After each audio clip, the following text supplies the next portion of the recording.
My name is Gurumneet Singh Mangat and I am General Secretary of the Progressive Farmer Front. So as of now, we have restrained our people not to engage as of now because we've just received communication from the Government of India to sit and discuss the issues further. But with the kind of force they have used, this is excessive force. They've been shelling these tear gases from last 28 hours because they started day before at late night. So point is, are we not citizens of this country? Are we from Pakistan or from Bangladesh? And what is wrong in farmers going to Delhi? Does the constitution have any provision which forbids the farmers from going to our national capital? It doesn't have anything.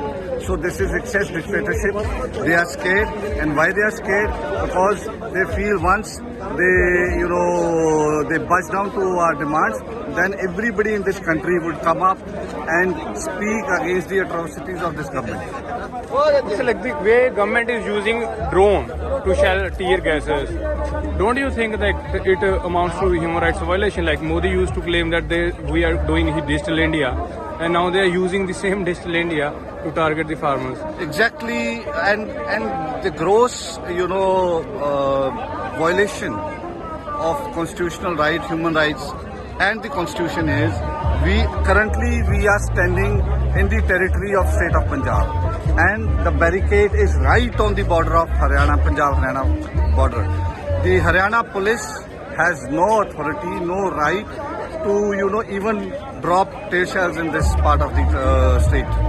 So this is not acceptable, and the use of drones. Sorry, there are reports which claim that DIG Patiala range was present. Yes, he here. was present here yesterday. He was sitting right there. When Haryana police was. Yes, he was very much present here.